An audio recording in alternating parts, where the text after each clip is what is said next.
Hello YouTube family, हमारे YouTube channel में आप सभी का स्वागत करती हूँ। नमस्ते, हम आप सबकी नीलम वर्मा और मैं आप सबके बीच एक बहुत प्यारा प्यारा सा नाच गीत लाई हूँ। आप सबको कैसा लगेगा, आप सब लाइक शेयर सब्सक्राइब जरूर करना और प्यारा प्यारा कमेंट बॉक्स में जरूर बताना कि हमारा नाच गीत कैसा लगा, क्योंकि इस समय तबीयत नहीं ठीक था दोस्तों, बहुत गला वाला फंस रहा है।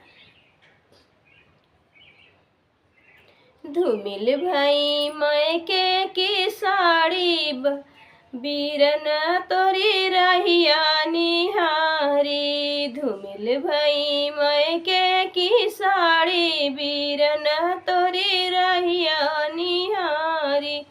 धूमिल भाई मायके की साड़ी बीरन तोरी रहिया निहारी।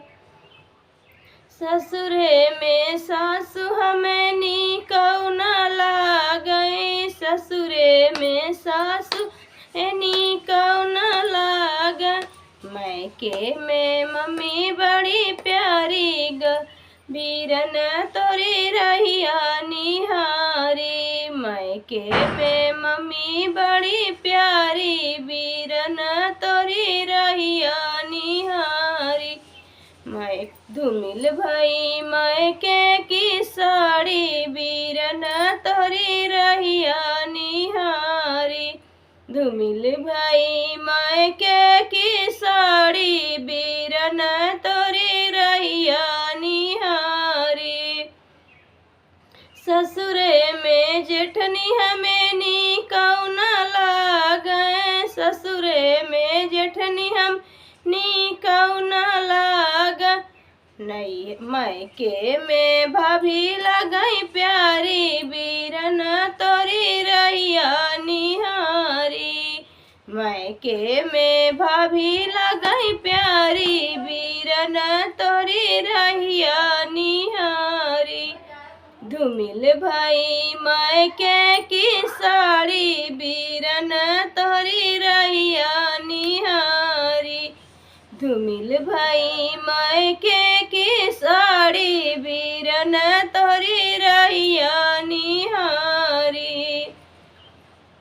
ससुरे में ननदी हमें नीकौ न लागै। ससुरे में ननदी हम नीकौ न लागै। मायके में बहिन लगई प्यारी बीरन तोरी रहिया निहारी। मायके में बहिन लगई प्यारी बीरन तोरी रहिया निहारी। धूमिल भाई मायके की साड़ी बीरन तोरी रहिया निहारी। धूमिल भाई मायके की साड़ी बीरन तोरी रहिया निहारी। तो दोस्तों, कैसा लगा हमारा गीत?